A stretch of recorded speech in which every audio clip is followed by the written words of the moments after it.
So we're looking at ICT application, and in this part of ICT application, we'll be looking at the second part of ICT application known as modeling application. Yes, the modeling application. Now, when we talk about modeling application, the first thing we want to talk about is computer modeling. Okay, and for us to properly understand what computer modeling is, we have to look at what is a simulation. And when we talk about the simulation, it is the creation, right there on your screen, the creation of a model of a real system in order to study the behavior of the system. And this kind of model, they're computer generated, and also they're based on the mathematical representation that you have to structure to ensure that you have what we call in the physical copy a prototype of what you want to do. And the whole idea is to try to find out how that system that you're going to develop in the future is going to behave now electronically. And you are able to just carry out different scenarios on that particular system. And we have examples of them, ranging from your personal finance to flood management, to traffic management, weather forecasting, bridge and building designs, etc., etc., etc. So we'll be looking at the advantages of using this model. We've talked about simulation, the creation of a model, right? It's not actually the real thing. It's just the creation of a model of that real thing. And the whole idea is, for the advantage, is that it is less expensive than having to build a real thing. Now imagine building a bridge, and that's when you now start trying out so many scenarios. And we'll talk about, let's just talk about those scenarios real quick when we're talking about bridges. What are those things we're looking at? We're looking at the amount of traffic that can be caught in a traffic jam. Okay, and that's okay. You're talking about the event of an accident, which could lead to heavy loading. Okay, we're talking about the effect of strong wind. You're talking about the effect of earthquake. You're talking about pillars that are supporting the bridge. It is when you're building the bridge that you're trying to figure all this out. I'm sorry, you're gonna have a collapsed bridge. Okay, it's gonna be, Well, I'm not gonna drive on those bridges. No, I'm not gonna drive on those bridges. But true. Okay, so the whole idea is you want to have a prototype, right? A computer model of how that system is going, of how that design is going to look like in the future by having an electronic view of it, and where we can be able to check every corner of the design to ensure that all the scenarios, okay, all these things that we need to consider, those numbers of scenarios are properly put in place before the actual design can begin. So now it all makes sense why it is less expensive than having to build the real thing. On many occasions, it is safer to use a computer model. That's the next example. The next advantage. On many occasions, it is very safer to use it.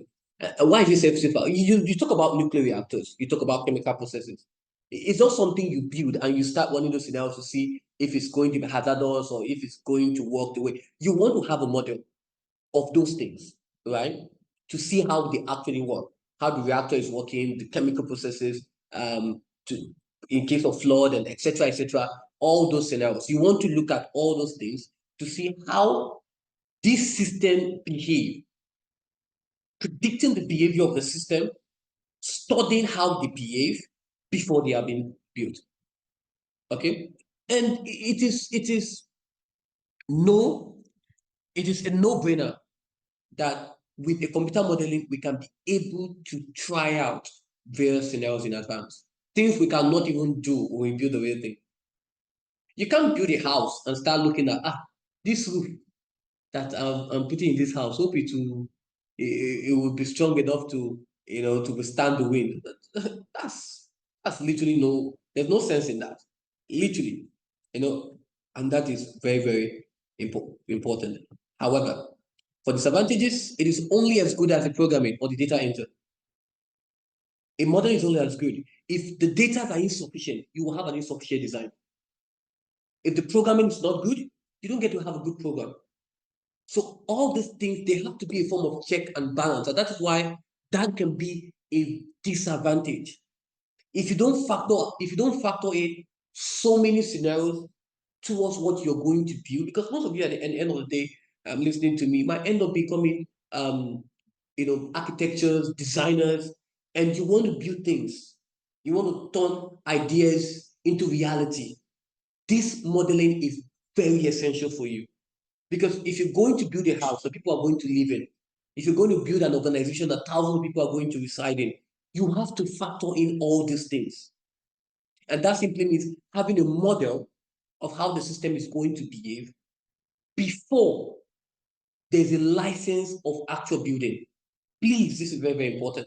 And that is why a model is only as good as the programming, okay, or the data entered. It simply means that the simulation will depend heavily on these two factors.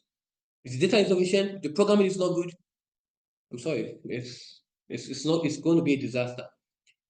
Another disadvantage is that, yes, the real thing is expensive, but also building a simulation is also expensive as well. So we also have to factor that in, okay? And also, I think we're just being human to say that people's reaction on the result of simulation may not be positive. People may not trust the computer. Oh, so all these things is going to stand. They may not trust it. I think that's just human nature, basically, because again, there's that difference between the result from a simulation and the result of a reality, so that is very important. Okay. Uh, Also, let's talk about personal finance, right? Let's talk about personal finance. Now, when we talk about personal finance, this is where you try to carry out your budget. The money be given to you, try to see as much as possible how the money is going to take you to that particular month. Take for instance, let's talk about students, right? Because obviously this is academics. Let's talk about students. It's such a way your parents gives you $100, right? And you want to model that $400 to see how it's going to cater for your needs for the month, for feeding, for books, for going out with friends, and all essentials. And at the end of the day, you want to know if you're going to have a deficit or not. So all these things are important. Right here on the screen, you're having a spreadsheet of a shop, right? Of a shop. And right here we have the items. You have the price, each of the prices. You have the selling price. You have the profit per item. I want to explain this really briefly, because if you go to the textbook, there were some formulas that were not correct, right? There were some formulas that probably, when they were producing the textbook, right, it happens. And that's why, as educators, we have to ensure that whatever we're producing to our students is actually the real thing. Even when we're going to the textbook, we have to, most time I go to the textbook a lot, go to the textbook and check and check and check, is this correct, is this correct, is this correct, and as much as possible to ensure that at the end of the day, whatever I'm giving out to the learners are actually the right thing. So yes, there was an error, and I just want to talk about it real quick. Now you see a price, each of them, price per item. You have the selling price. That is what how much is being sold. Note that the price and the selling price is not the same thing. I can buy something for $2 and I want to sell it for $3. That is the selling price. So it's a different. And of course, the profit becomes the selling price minus what? The cost price. So in this case, they said explain the table and create the formula behind this spreadsheet. Now, for each, we have B4. B4 simply means a cell. A cell is an intersection between a column and row. This is what you see in chapter 20 of your textbook spreadsheet. But we're not going to talk about it, because definitely there will be time to talk about it. Trust me, there will be time. Okay, so let's see how we can do this. So I'm just going to get my pen. Okay, so let's see how we're going to do this. Okay, so here I'm having for D4 to D8. Okay, so let's see the formula used for the profit. Remember, selling price minus what? The cost price. So here I'm having C4, that's a formula equals to, so I'm having C4 minus what? B4. And of course, it goes ahead to C5 minus B5, and C6 minus B6, C7 minus B7, and C8 minus B8. Okay, now the next one is we have the weekly shop cost. And this right here is the weekly shop cost. We have the number sold per item. So these are numbers sold per item. For us to find the total profit, for us to be able to find the total profit, this simply means that we have to, first of all, for us to know if we have a profit or loss, right?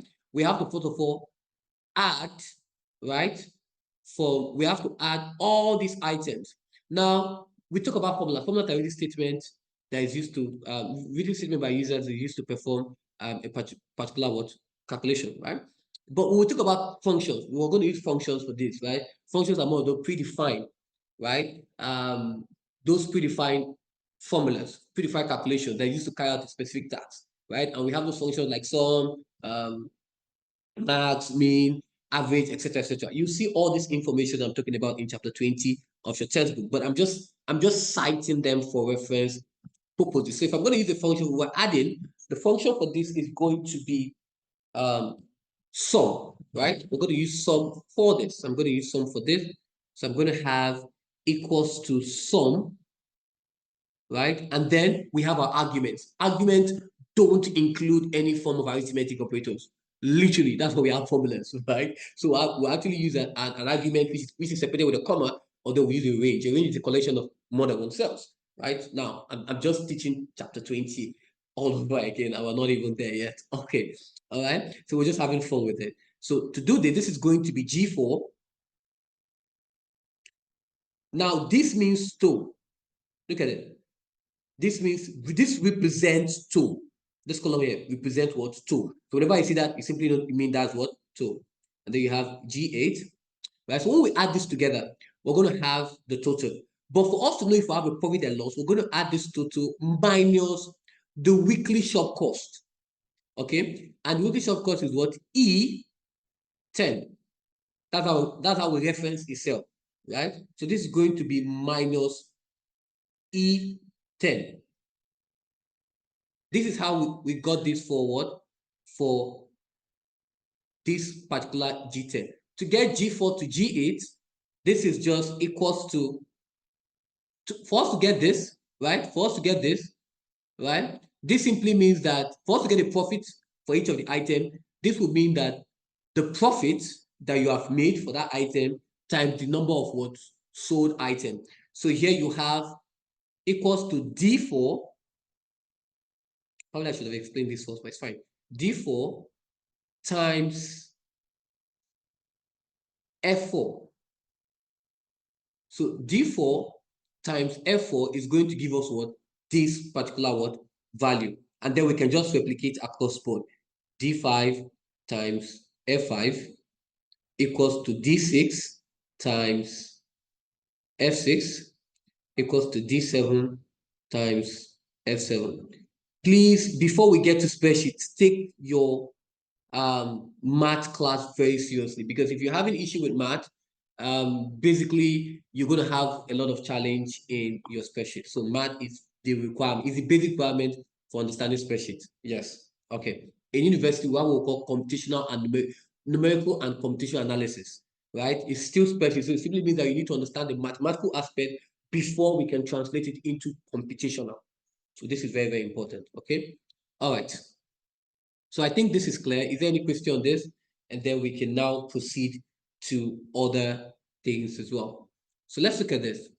Now, the next thing we've talked about bridge, right? Let's talk about building designs. So when we talk about building a design, right?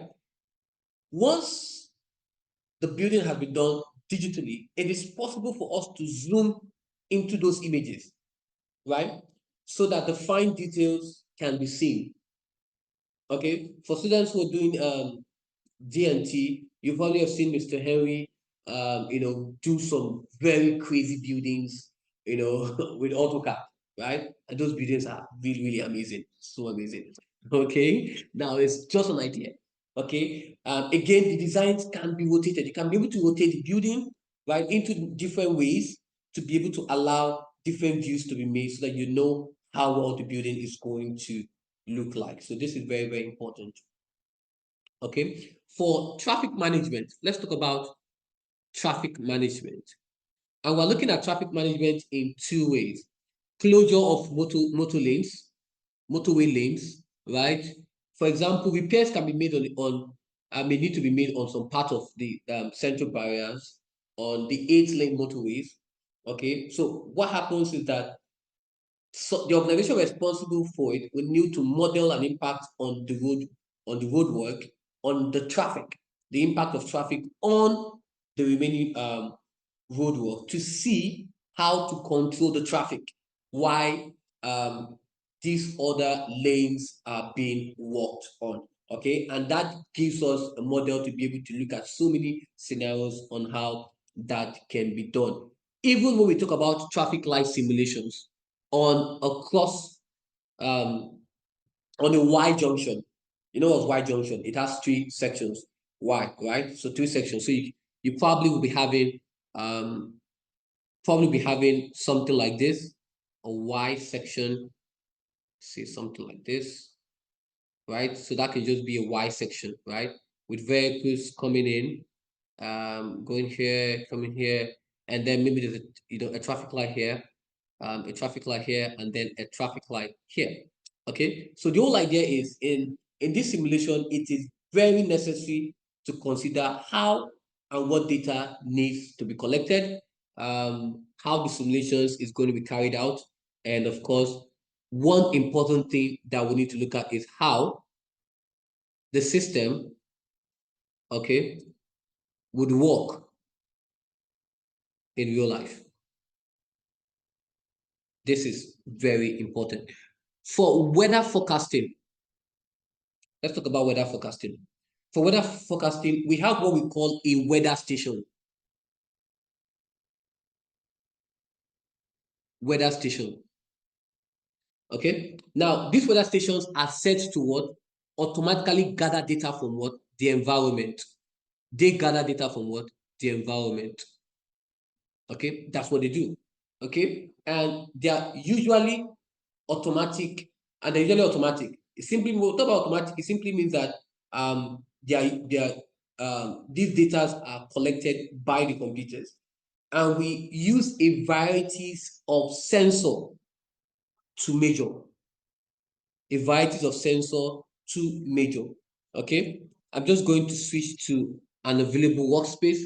Now, what are those sensors that we use for weather forecasting? So I have this here. Get the black pen. Okay, so for weather forecasting.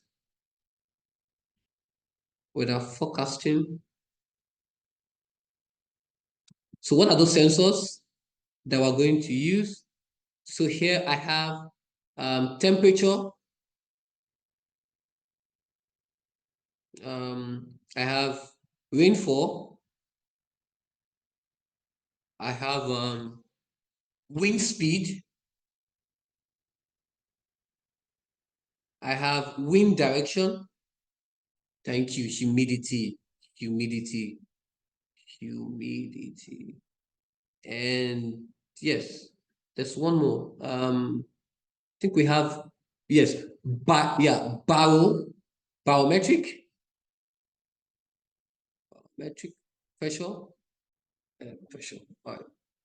So we have this. Okay, so these are the sensors that we use to measure weather forecasting. Very, very important. So we're going to move on to the next course of action.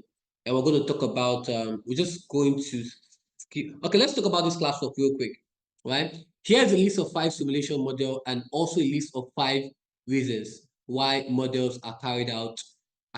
Try and match the 5 simulations to the best reason why that simulation will be done. For those of you who probably be watching the re-recorded video, try to pause this video and then try to do it yourself. And once you're done, you can play it again and to see if you actually got the answer correctly. Okay, so let's see how we can do this. So let's see how we can get the answers real quick. So I have the simulations and then I have the reasons. So let's look at that. Now, for the simulation, I have plot training.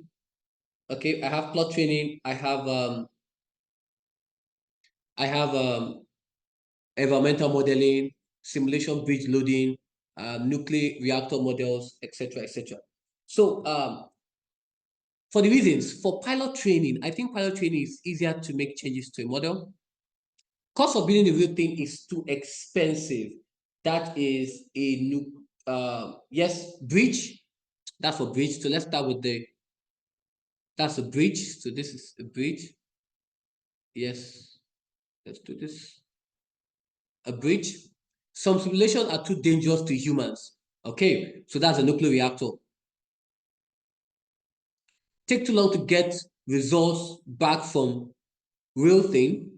That's weather modeling. Remember, in your weather forecasting, what happens? What happens in weather forecasting is this, right? What happens is, remember, this data are got automatically, are gathered automatically. What happens is, at the end of the day, once the data are being imputed into the model, which will now simulate a weather pattern, when we run this computer model, the weather forecast can be able to predict the weather for a few days or longer. Now, what happens at the end of the day is it tries to see, right, how it's able to just compare, right? The model is going to compare with what the actual weather forecast. And if they are not correct, what happens? Okay, the model will now learn, okay, from previous weather what situations and make improvement on them. So this is very, very important.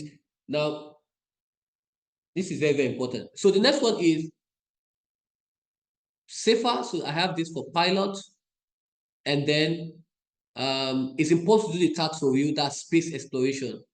So this is correct.